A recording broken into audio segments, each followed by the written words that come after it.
Hey, Armand here with your monthly forecast for July 2019. It's the second half of 2019 and it begins with a lot of energy.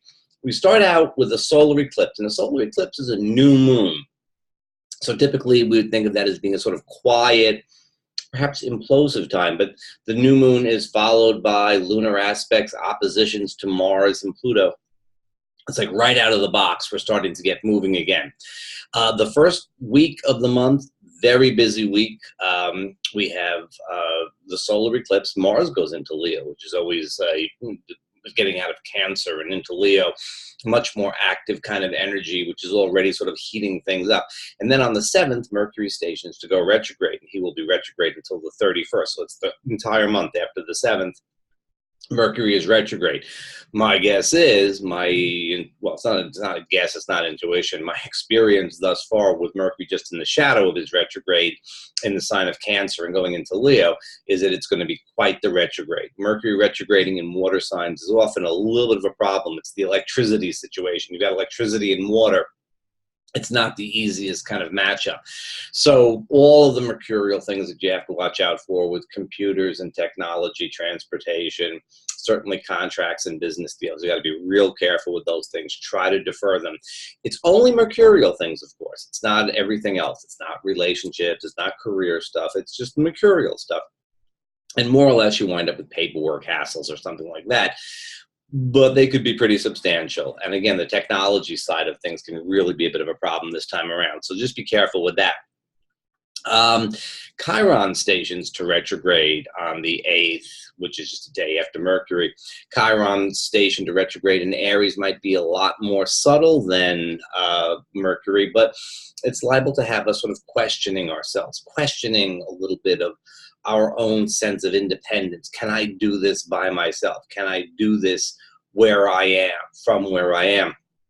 With both Uranus and Chiron aspecting the partnership asteroid Juno earlier that week, I think that we very likely will sort of look at the partnership versus independence kind of thing as a question.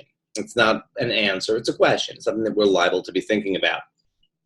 But certainly with that just about the first quarter moon time, and then there's Chiron stationing to retrograde, you sort of feel like, wow, I want to go forward, but I got maybe a little bit of doubts kind of creep in. With the sun opposing Saturn on July 9th, and then going on to trine Neptune on the 11th, well, yeah, there may be a real testing period there. So let's say first week of the month, kind of come out of the new moon eclipse, moving kind of quickly, basically a pretty good time, I think, through the first week. We hit that retrograde spot with Mercury going retrograde, Chiron retrograding, and then the sun opposite Saturn. And it's kind of like the brakes come on. You know, we've come out of the new moon unusually quickly, and then we screech to a halt with the sun opposite Saturn. Very big testing time. Okay, but that test does not last long, and we get moving because the second week of July is just popping with stuff. It is just absolutely hot once we get past that Saturn Sun opposition on the 8th, on the 9th rather. We have Mars square Uranus, a very hot aspect, Pluto opposite the Sun on the 14th, and then we have a lunar eclipse, full moon, on the 16th. So that second week of the month, right, the second week of the month, really, really very intense, a very popping, very erratic, surprising time, all kinds of stuff happening. The third week of the month is a very Venusian week. Let's say there might be some testing going on there too, and very much in the area of relationship as Venus opposes Saturn, trines Neptune, and then goes on to oppose Pluto in the third week of the month. So that's the time when we're liable to be dealing with relationship issues and maybe perhaps financial issues as well. It's a time when we're likely to be taking some of the events that happened in the first 2 weeks of the month and kind of incorporating them into our lives in a more personal kind of way. And again, relationships and finances, two areas where we're very likely to be very overtly dealing with things. And then comes the last week of the month.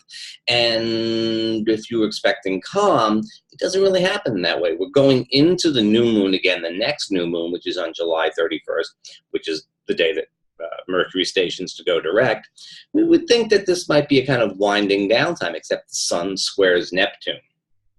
Not Neptune, Uranus. The sun squares Uranus just before, a couple of days, but just before the new moon. So again, we're kind of looking at it from the point of view of winding down, incorporating things. You know, okay, we had a big month. It was a hot month, a lot of fireworks this month. Well, let's sort of wrap things up and get a new start for August. But it's not the way it happens. Instead, we continue to get an infusion of energy as the month comes to a close. And then we'll find as we get into early August that some of that energy does, again, ripple outwards very, very fast. So we usually think of new moons as being quiet times, and we have two of them. One's a solar eclipse on July 2nd, and one is a new moon in the sign of Leo on July 31st.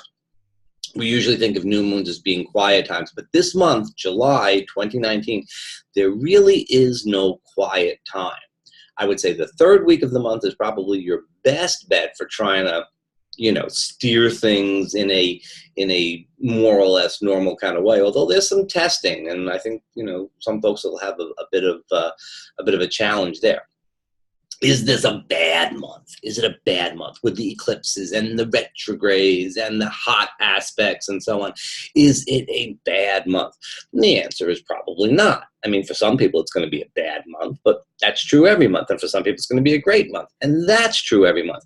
What this month is very high energy.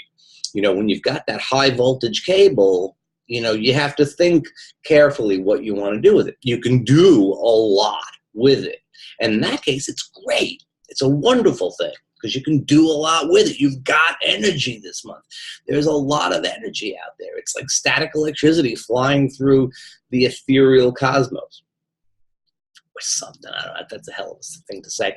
But it is. Like there's this energy just floating in the air. And all you got to do is put up the lightning rod and then use it for something.